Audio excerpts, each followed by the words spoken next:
Good evening, my fellow Americans. We're facing an inflection point in history. One of those moments where the decisions we make today are going to determine the future for decades to come. More than 1,300 people slaughtered in Israel, including at least 32 American citizens. Scores of innocents, from infants to the elderly grandparents. Israelis, Americans taken hostage. We're pursuing every avenue to bring their loved ones home. As president, there is no higher priority for me than the safety of Americans held hostage. The terrorist group Hamas unleashed pure, unadulterated evil in the world. But sadly, the Jewish people know perhaps better than anyone that there is no limit to the depravity of people when they want to inflict pain on others. I also spoke with President Abbas, the Palestinian Authority, and reiterated that the United States remains committed to the Palestinian people's right to dignity and to self-determination.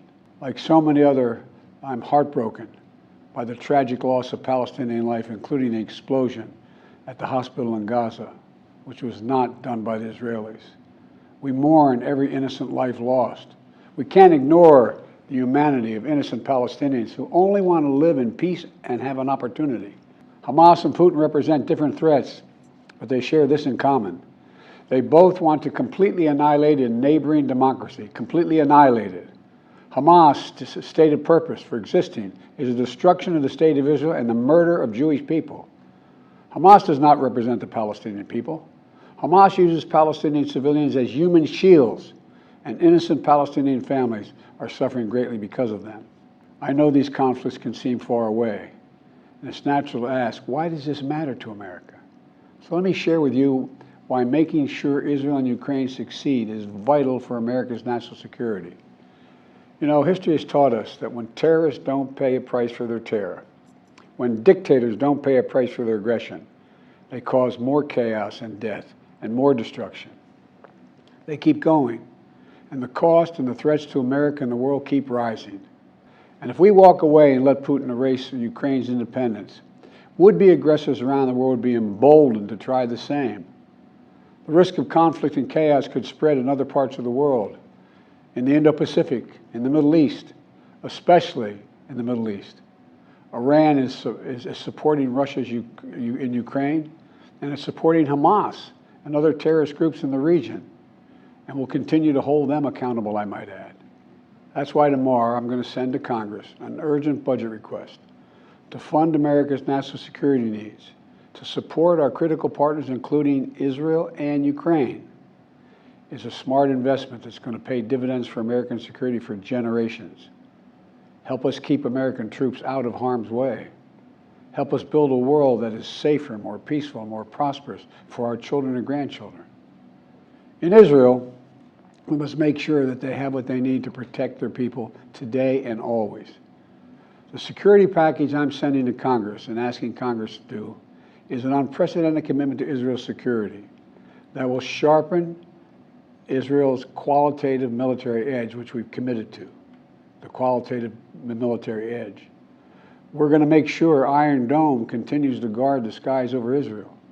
We're going to make sure other hostile actors in the region know that Israel is stronger than ever and prevent this conflict from spreading. Look, at the same time, President Netanyahu and I discussed again yesterday the critical need for Israel to operate by the laws of war. That means protecting civilians in combat as best as they can. The people of Gaza urgently need food, water, and medicine. Yesterday, in discussions with the leaders of Israel and Egypt, I secured an agreement for the first shipment of humanitarian assistance from the United Nations to Palestinian civilians in Gaza. If Hamas does not divert or steal these shipments, we're going to provide an opening for sustained delivery of life-saving humanitarian assistance for the Palestinians. As I said in Israel, as hard as it is, we cannot give up on peace. We cannot give up on a two-state solution. Israel and Palestinians equally deserve to live in safety, dignity, and peace. You know, and here at home, we have to be honest with ourselves. In recent years, too much hate has given too much oxygen, fueling racism, the rise of anti-Semitism, and Islamic phobia, right here in America. It's also intensified in the wake of recent events that led to the horrific threats and attacks that both shock us and break our hearts. On October 7th, terror attacks have triggered deep scars and terrible memories in the Jewish community. Today, Jewish families worried about being targeted in school, wearing symbols of their faith walking down the street, or going out about their daily lives. And I know many of you in the Muslim American community, the Arab American community, the Palestinian American community, and so many others are outraged and hurting, saying to yourselves, here we go again with Islamophobia and distrust we saw after 9/11. Just last week, a mother was brutally stabbed.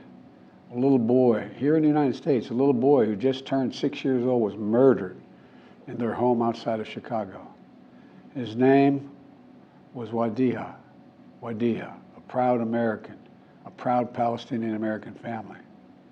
We can't stand by and stand silent when this happens. We must, without equivocation, denounce anti-Semitism. We must also, without equivocation, denounce Islamophobia. And to all you hurting, those of you hurting, I want you to know I see you. You belong. When I was in Israel yesterday, I said that when America experienced the hell of 9/11, we felt enraged as well. While we sought and got justice, we made mistakes. So I caution the government of Israel not to be blinded by rage. Tonight, there are innocent people all over the world who hope because of us, who believe in a better life because of us, who are desperate not to be forgotten by us, and are waiting for us. But time is of the essence. I know we have our divisions at home. We have to get past them.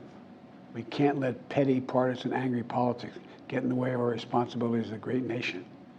We cannot and will not let terrorists like Hamas and tyrants like Putin win.